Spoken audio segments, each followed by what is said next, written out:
I'm not sure if you knew this, but I didn't meet my father till I was 12. You didn't meet him? Yeah, I didn't meet him till I was 12. Oh yeah, that's right. So you were 2. Hello? Yeah. So I didn't meet my father till I was 12. Yeah, and there was always times where I asked or wanted to know, but it was just something like, right? Like, I don't think any of my friends growing up, except maybe one, had their father. Yeah, which is wild. I think back, like, did we ever talk about it or ask questions? I don't think so, but... You're listening to the Feed the Soul podcast.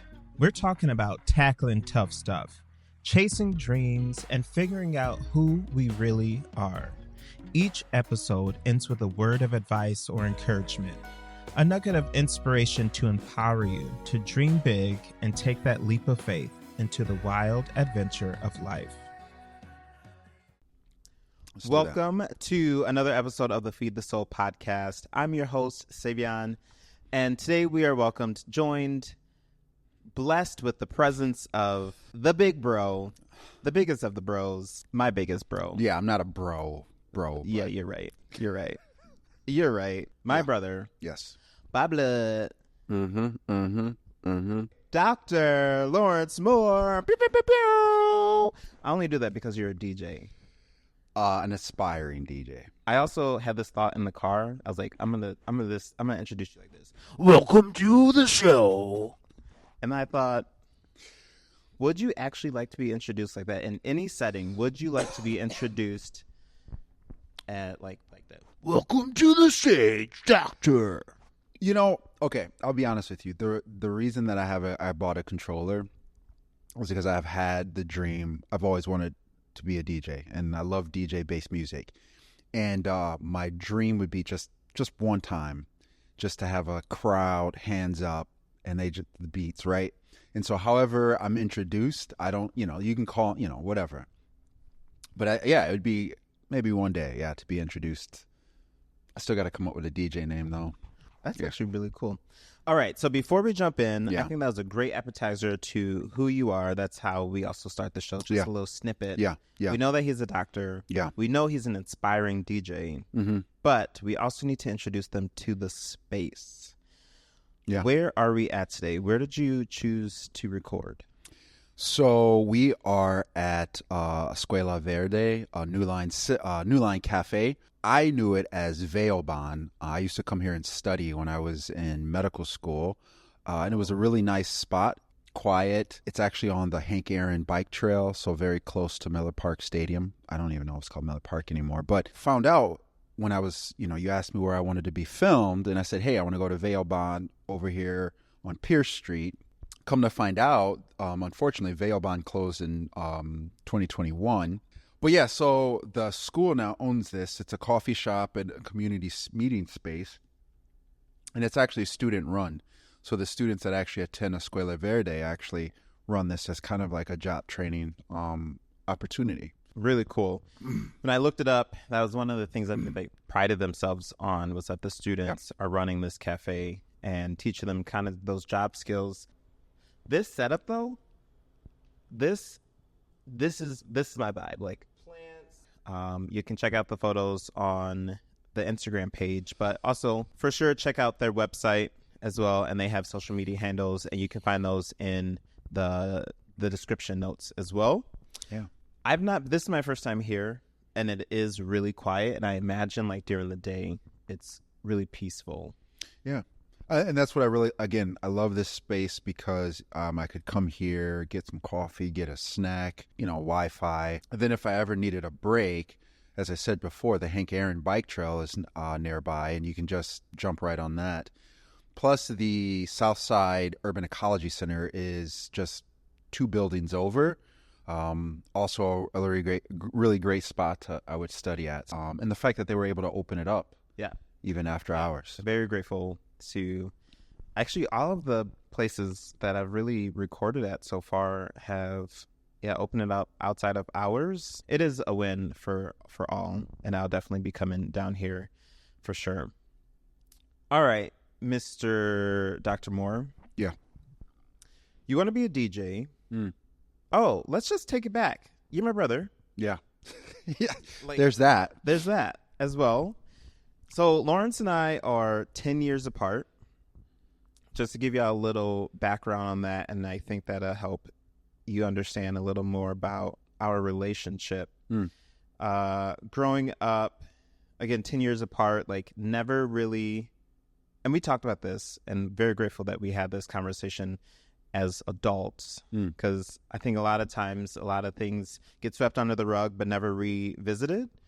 And one of the things I did want to do is not take advantage of things. So when I graduated and I got the internship here in Milwaukee at the zoo, you're like, oh, you can come stay with us. And I'm like, I don't know you like that. True. You know? I think that was probably the most time we had spent ever. Yeah. Ever. Like when you think about being a child and you're cognizant or your long-term memory. Yeah. Like even like that part, I'm 5, you're 15. Mm-hmm. You're not thinking twice about me. You doing your thing. Yeah. But then, by the time you graduate college or high school, I'm 8. Yep. And parents are divorcing and just trying to also navigate life. And I was out of the country. Yeah. Yeah. So I think from that point on, I think I was always probably coming and going and most likely gone a lot. Yeah. At 18, left Japan, came back, was home for a couple of years, right? Mom divorced at that time. Many children in the house. Yeah. All like around the same age. All around the same age. Yeah, all around the same Yeah. age. And so I've told you this in the past too, of how like one distinct memory of me being a child is in the living room with the sisters on the floor, and you're like, it's nap time, go to bed, take a nap. Yeah. And you had this point in your life where you need to step up into a role that you weren't ready for. Not at all. So I know it was, looking back, I always thought, would I have done things slightly differently? Yes. I was pretty shitty brother. Yeah. If I was supposed to be the role model, the male in the family, I think could have been done different. Honestly, there was so much going on. Yeah. At that time. Yeah. That I did, like, that's the one memory that really stands out to me for nap time. Otherwise, there was just so much. Seeing my dad on the weekends, and then that's just like starting to disappear more and more. Then he moves, and then it just, no. You don't need to hold any regrets or, I mean, do what feels good in the year, but like, what for you, but to give you, I guess, more of my perspective, could you have been in the picture more? No. Yeah. You were in your 20s. Like, what do people do they're not hanging around at home with their little kids, siblings. You're right. And there used to be a lot of regret. And I've dealt with that, but I think it's also important to at least acknowledge it. Right? Sure. And so I think even when we moved to Madison and we got the house, the idea was to try to restart something. I think Nana, she had her stroke by that time. So like that ability for us to come together. So that was part of it. And then when starting my own family, that was also like, this is kind of what I would like to do. But like you're saying, we're already on my own journey at that time. So yeah, it has been. It's been an interesting journey. And so like when you brought up that whole 2014, you moving, I thought that was a huge thing because, we lived together for that, for that month, but we still hung out quite often for that summer. And I think it continued. Would I have ever saw that be the case? No. But I'm very happy. I'm so glad that this is the case because after that summer, I went off to medical school. You went back to Platteville and continued to rise the ranks up there.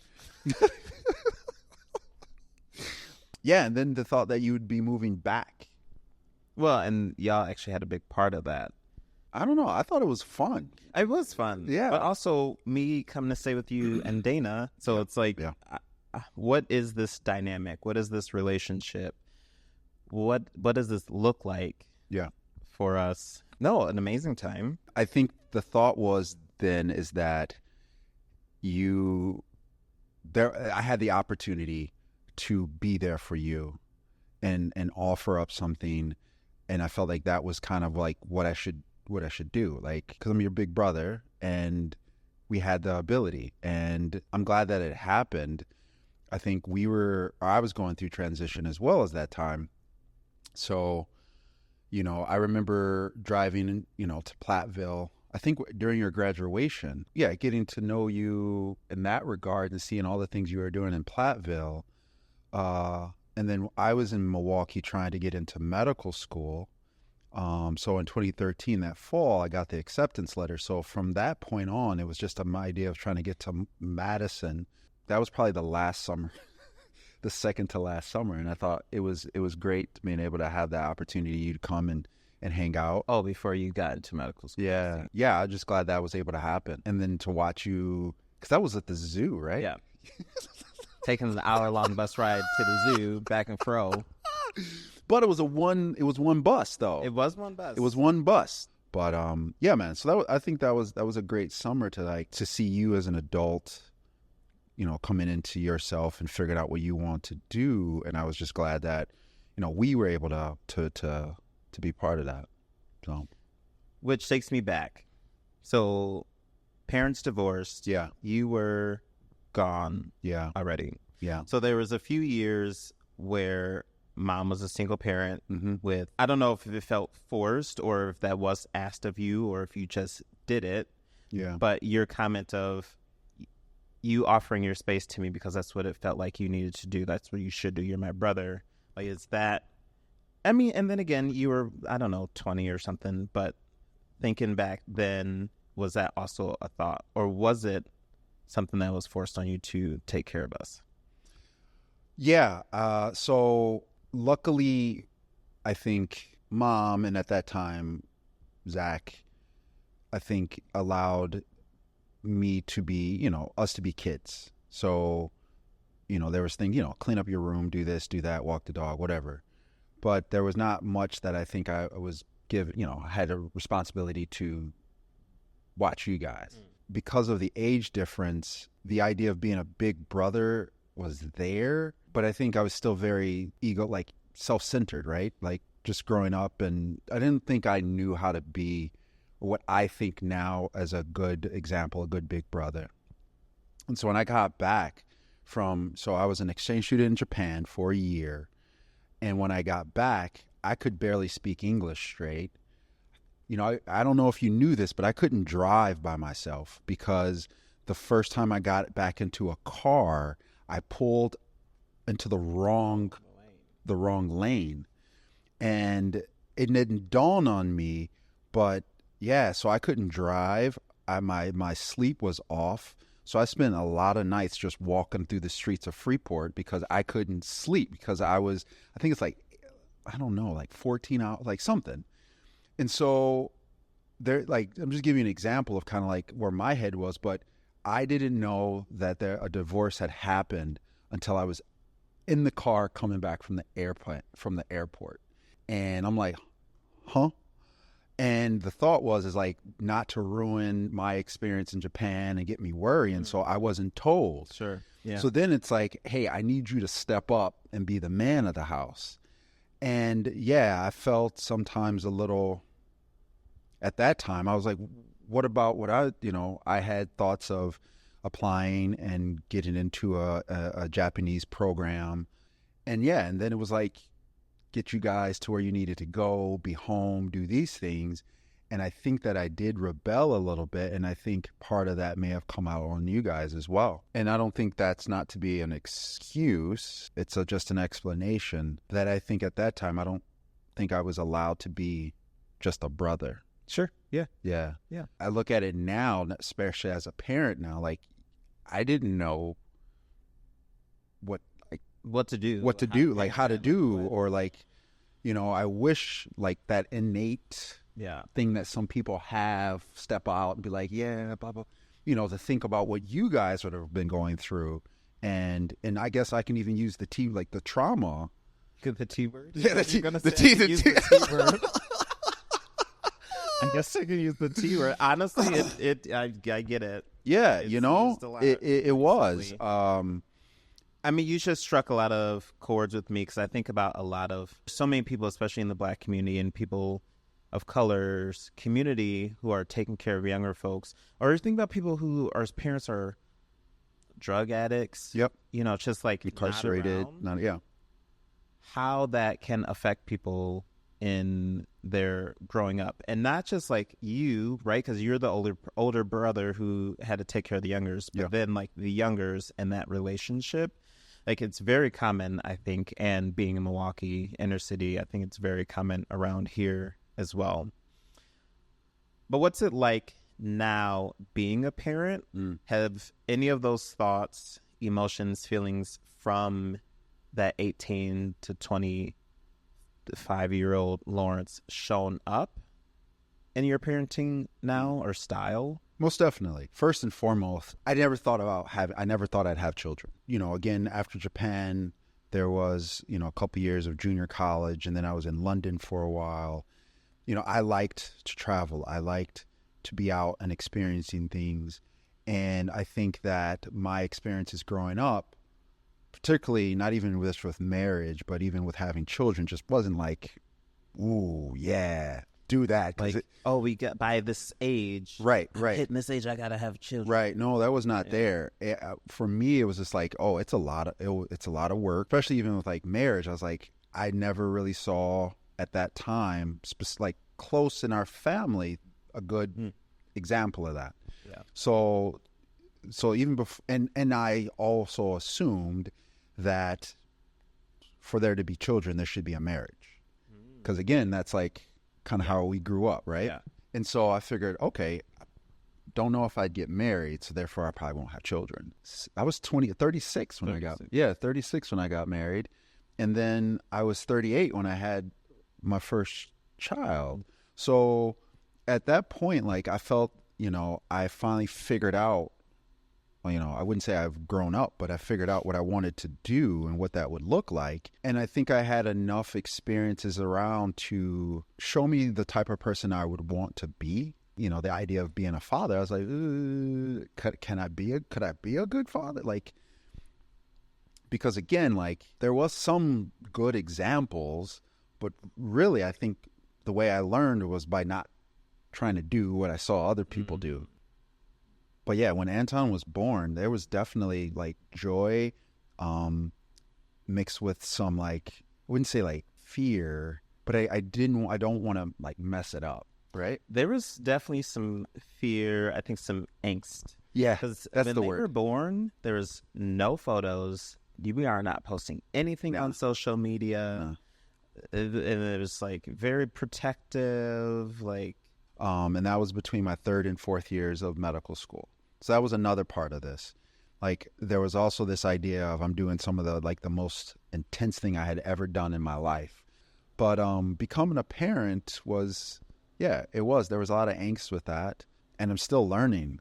Like both Anton and Octavia are very bright. They are very inquisitive. They watch the world and they think and they ask questions that sometimes I don't know the answers for, because I'm like, that's just what we do. And then when I'm thinking about it, I'm like, yeah, it really doesn't make sense. And they're questioning things like, wait, why do you do that? Or why did you say that? But you said this time, but you're doing this. And it's like, now I'm like, I'm really trying not to say because I said so, because that's what, right? That's what I knew. And so it has been challenging not to revert back to some of the things that I saw or I experienced firsthand. And that even goes with you guys. I know there was things that I did because that's how I saw it was done. But now having kids, I'm like, it's easier sometimes. Like it takes a lot of time to be a parent. Like if you want to be a good parent, because when they are having a breakdown, it's not because they want to make you late for something. Yeah. Right?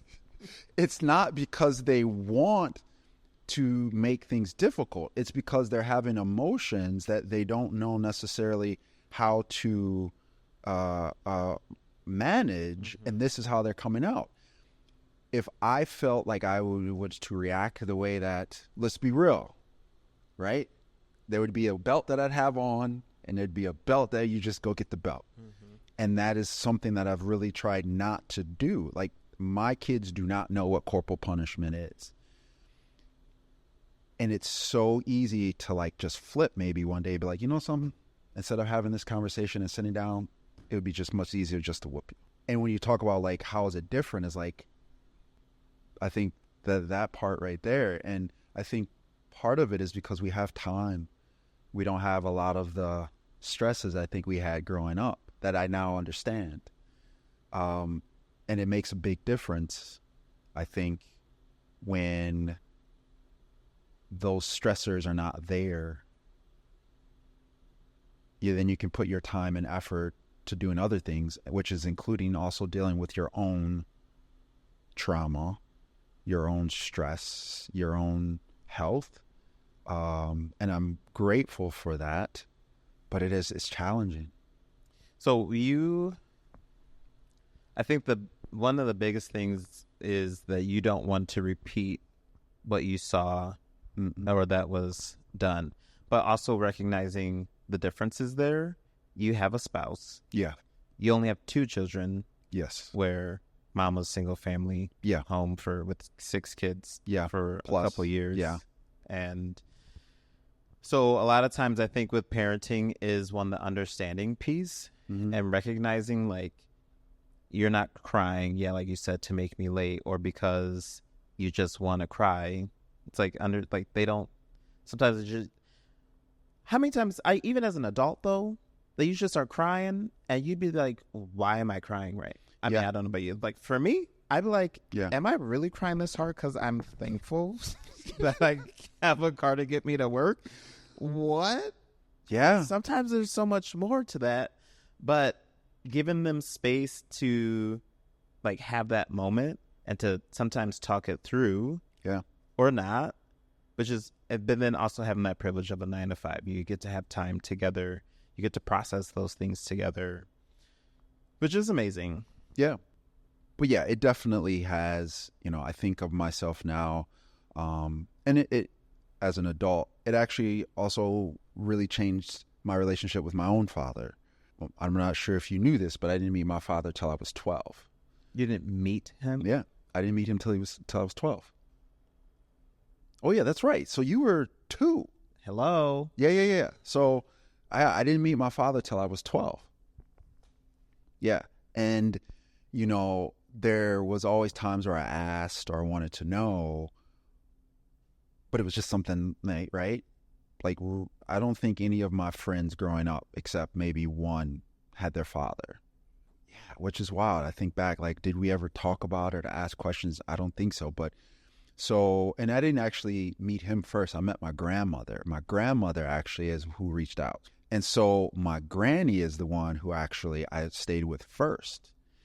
And then I just remember it was either the first or the second time I was there that my father came through. And so from that time on, it was like a really wild, like looking back now, and I say it wasn't until like Anton, there was some times prior to that, but I think when Anton was born was really when I was just like really reevaluating what it really means, not only the term father, but then dad, right? And that definitely changed some things for me because I realized that Anton really, like me being there for bedtime, like we still, our routine. We still have a routine before they get their pajamas on, they brush their teeth, and we read books, right? That has been since he was a small baby, and he to this day can't go to sleep sometime unless he gets read to. And even some days where I had to be on nights and stuff, it was sometimes a little rough because it's like he's used to like that routine. And it's like those things started coming up when I'm just like, my presence is huge for him and huge for Octavia, and how I treat them and even treat Dana. like that has also been like our interaction is definitely like they see everything. That is the type of parent that I wanted to be, and I was able to do that. And I know that that's a privilege because not everyone gets that. I see it on a daily basis, even with my patients. You know, it harkens back to like I get it. There is another way though, and I think coming together and spending more time together started to also hear things that I didn't know about you. I think, oh man, when did? Because yeah, so 2014 you hadn't come out yet. No. Yeah. So like in between 2014 and then you moved back in 14. No. Was it in Milwaukee? Yeah. 2019. Yeah, 2019. So in between that 5, oh wow, that was 5 years. It's in cover for 5 years. Yeah. And so like a lot happened in that time. You know, me going to medical school was a dream that took me 10 years to get into that. And I thought like getting into medical school, whoo, done. Learn to be a doctor, right? And for me, it was also a change in terms of like, who do I want to be like facing outward? And I think, which is befitting, because also like you also saying like, who do I want to be my true authentic? Yeah. Same way with me in terms of like, I hadn't spent enough time, I think, in the U.S. as an adult, like such, and thought about where do I stand on certain political things in terms of movements. And like 2014 was the summer that Michael Brown in Ferguson, I believe, which made me also really rethink about me, like as a black man in the United States, because I was also one of 2 black identifying people in my medical school class out of like 170. And that's not, I think, I don't know if for you, that's not new. Being no. The own like, and also in a medical school, right? Like to become a doctor. Yeah. And so there was a lot of also transitions in that going on as well at that time. And then having a kid as well in medical school, I was really happy you guys, you came. Well, that was, a big thing for you. Yeah. For sure. But there was a lot of like transitions of like, now that I'm moving into this realm of medicine, like, yeah, there was a lot of change going on there. And I think medical school, having a kid, made me really have to really think about like, really, again, who am I? What in these new roles that are coming up, as a father, as now as a husband, and now as a soon to be doctor. Like, what is? It's like I'm 40 now. Like, why am I now having to have this, like, I wouldn't even say it a midlife, but I did. I had to like rethink it. Like, that's what it seemed like to me. Honestly, there's a lot that happened. So when you think about society norms, in that timeline, yeah, bro, you said, the hell with that. You have always like taken the path less traveled. Yeah, I never really and or created your own. Yeah. Like to find medical school like that much later. Like, what was the average age of the people in your class? Yeah, mid to late 20s. Right. Yeah. And you were then 10 years older than them. Yeah. I was all, yeah.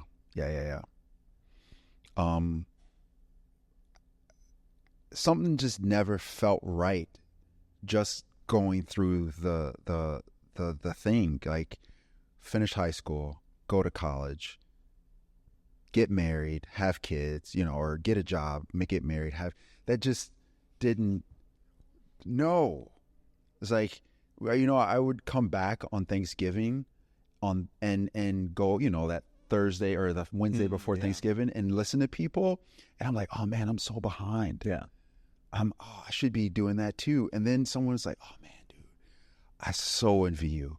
It's like you're just doing what, like, oh, I just got this house and now I got to keep work. And I was like, wait, I thought I was behind.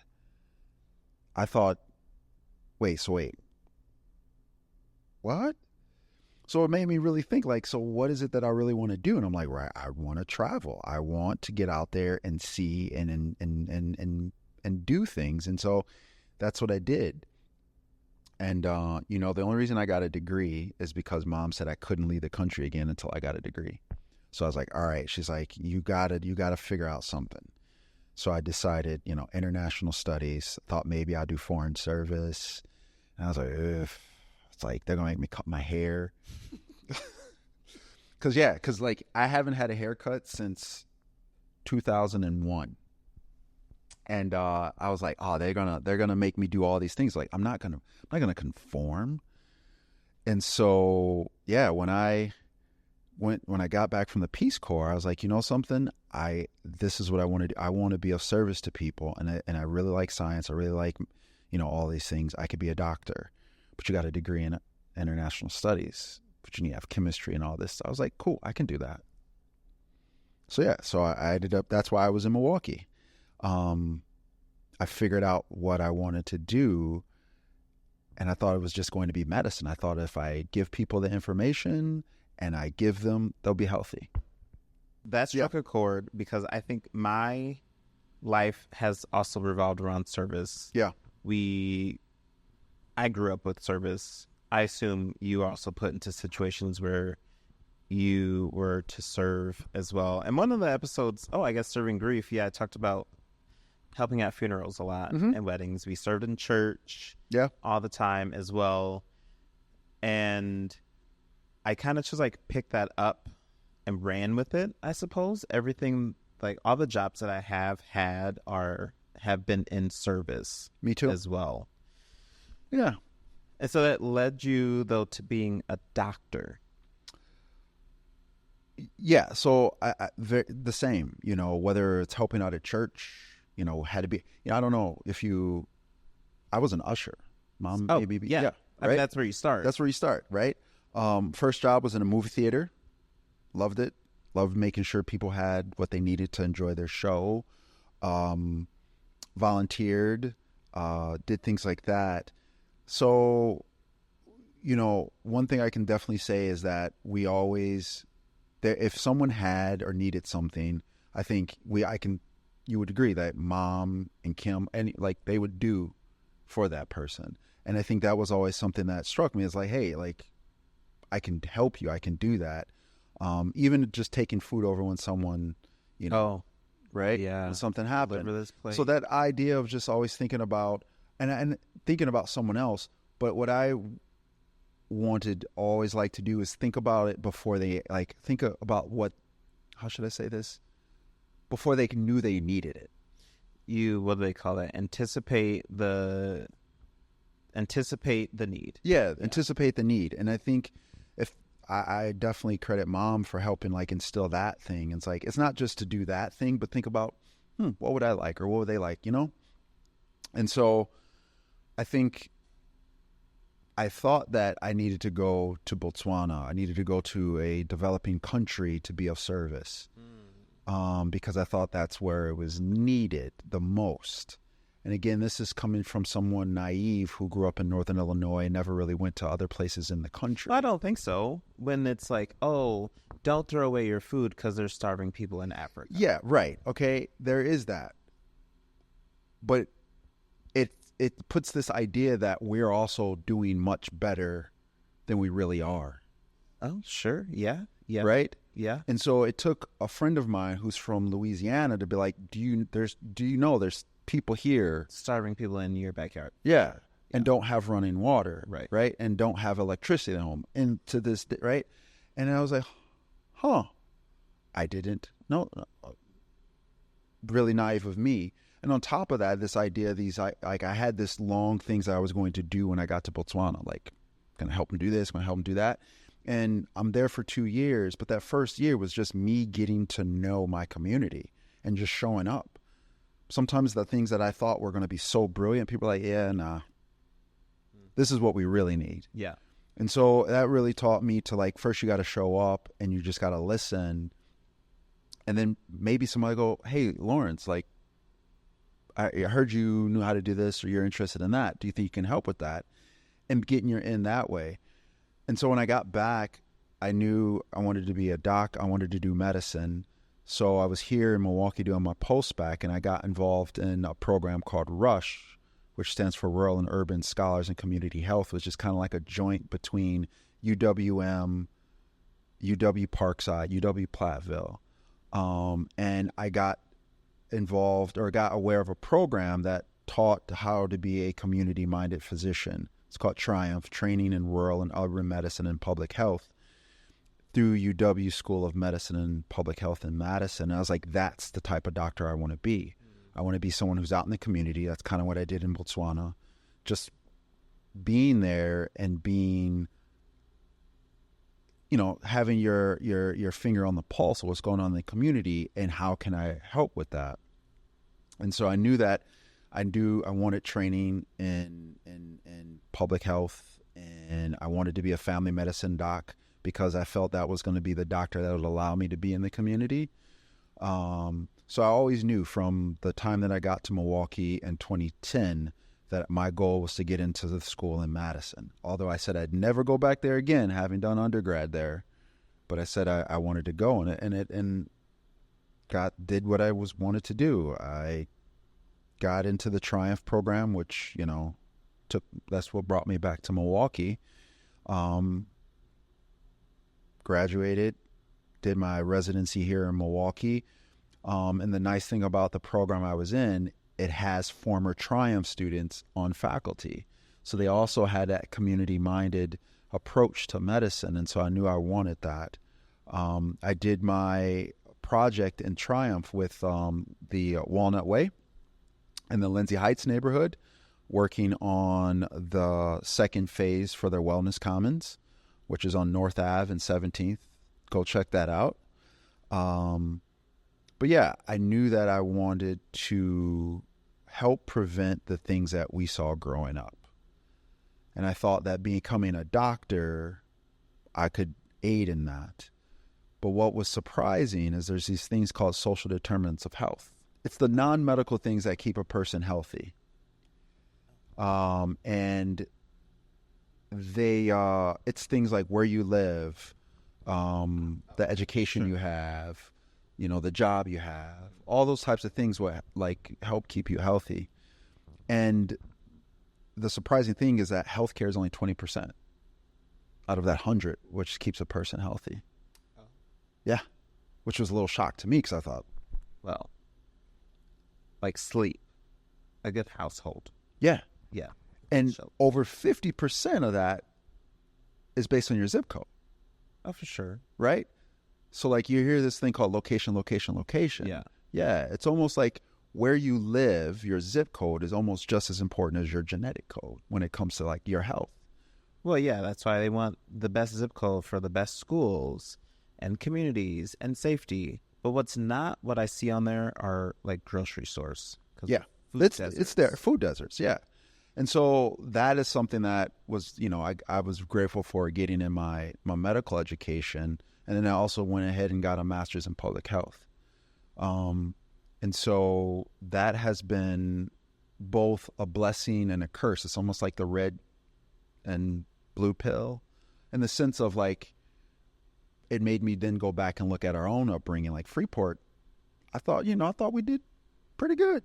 What? In terms of our upbringing, like in our access. But when I look back at those measures, we lived in a food desert.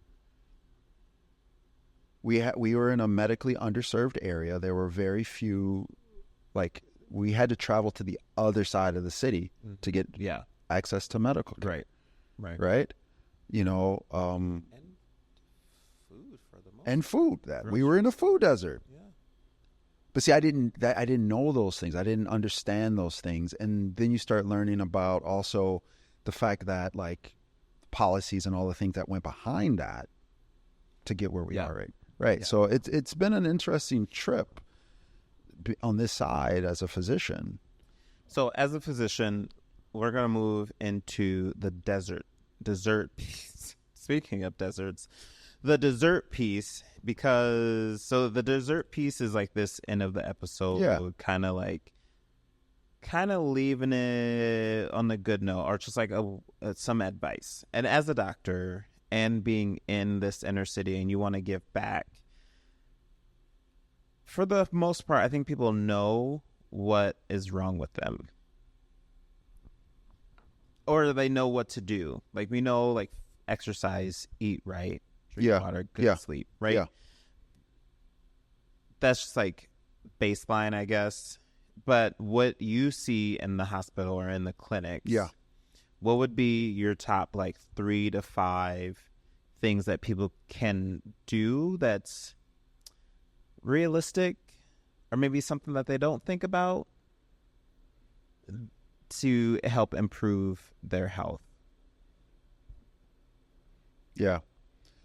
So, if I go back to when I was talking about the social determinants of health, and that 50% of what keeps a person, healthy is based on where they live, yes, I'll get back to like my role as a physician, but a lot of that has to do with policies and procedures, and things that affect the things that happen around them that allow them to be healthy. So first and foremost, I tell everybody they should make sure they're registered to vote. That is tied to their health. There's research and a lot of papers that are coming out now that says that when people vote, they actually have better health outcomes because they're able then to vote for the people that has their best interests in mind. Sure. And I know people these days feel like, why should I vote? But it does matter. And local elections are probably more important than, say, this, the national. We hear about that all the time. So that's the big thing I can say is vote. So if you go to vote411.org, again, that's vote411.org. It's a great place to find out if you're registered to vote, to find out if you want to request your absentee ballot, and then also find out what's on the ballot for your specific area. So that's the first thing I would say. I can't stress that enough. The other thing I would say that if you don't have a primary care doctor, please get a primary care doctor. And ideally, when you get that primary care doctor, please follow through with your preventative care stuff. So that's means, assuming that they have health care, health insurance, or is that covered? True. Yeah. So there are a variety of options out there. Even if you feel like you don't have employer supplied health care, there are different options out there. And many clinics have what's called a financial associate, or someone that can help answer questions around that. And so if either you get it through your employer or through the exchange, or there are a variety of free clinics or what's called federally qualified health centers, FQHCs. But that's probably one of the least favorite parts about my job, is this idea that your ability to access healthcare is based upon your insurance, which I don't think should ever be the case. So again, vote so that maybe one day we'll have universal healthcare. But yes, I would say establish with a primary care doc, because there are a variety of things that they can recommend to you and you could do to stay healthy, including your preventative care things, such as getting your colonoscopies, your pap smears. Those are low-hanging fruit that can keep you healthy. Foundation. Yeah, just the basic, basic things. And then with primary care, I would also say, don't be afraid to also find a therapist. I think that so often healthcare is thought of as just my body.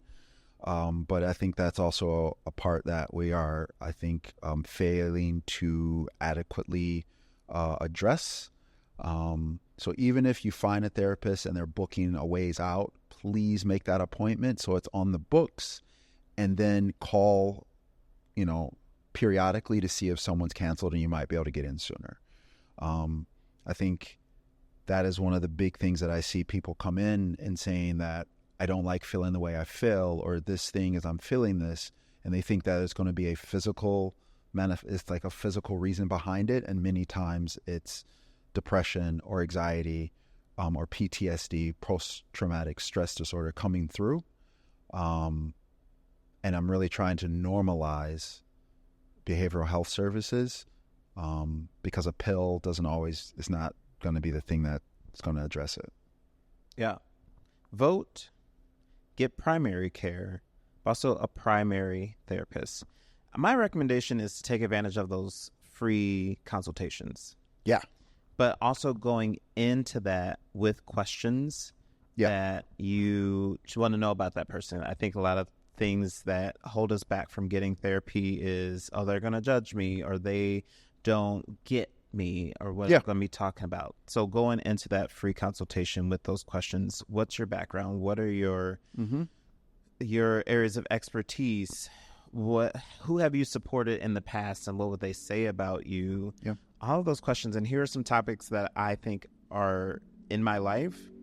Maybe getting some like initial thoughts on that as well. And even with your primary care doc, go in with questions. Well, not just with also your being therapist. honest, like both of those people being really honest, because they're there to help you. Unfortunately, like if people feel like the doctor and therapist isn't going to help them, like they're just there to take my money, you really got to be seeing the therapist, because that's some internal stuff that you got to let go of and understand that these people are there to help you. Get recommendations from folks, because that it's really helpful. Like if you trust this friend, then trust the doctor or therapist that they're going to provide for you as well to give you what you need. There's historical context, though, for that. Sure. I'm being just realistic here. We're at a time where you better have the best reviews on Google and on Yelp, and have of Instagram and TikTok, and like it's a lot. Or ask a friend. He's not on all of those things. But where can the people find you? Oh, you can find me. I practice at the Aurora Midtown Clinic on 60th and Capitol. I work there with a variety of wonderful docs and staff. I'm also part of the residency, the Aurora Family Medicine residency, where I also do teaching there, as well as with the UW School of Medicine and Public Health. Not much on the social medias.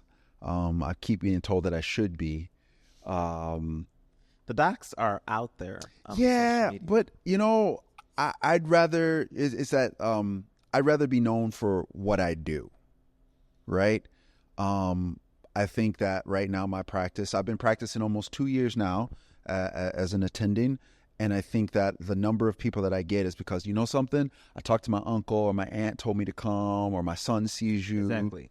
Right. There's someone that you trust that has recommended. And I take that I take that to heart, and I want to make sure that I'm the doctor that people want their family members to be cared for by.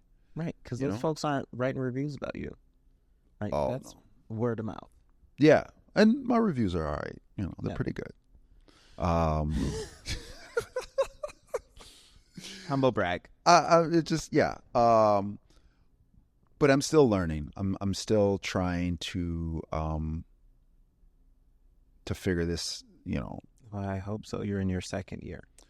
Yeah, but not only that, but the whole DJing thing is also, now that with time, I'm trying to figure out my passions again. For the last decade, it's been pretty a grind. Well, you have a history of not rushing things, so don't rush it. No. It'll come. Yeah. Let's go into the final sip of this episode. So, one word sentence that to leave the guests with.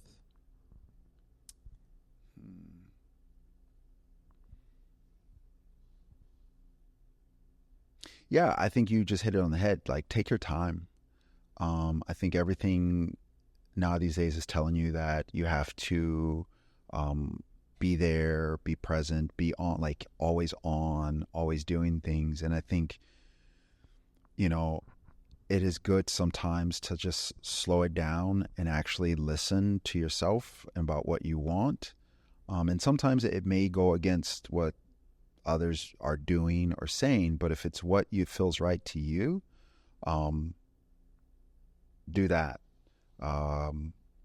As Savion told you, I've taken definitely my route, which some would say is a long route, but I feel like I'm at where I'm supposed to be, and I wouldn't, change that. And yeah, you'll make some. It may not always look pretty along the way, but as long as you're learning from what you're going through and not doing the same mistake or the same thing twice and expecting a different outcome, yeah.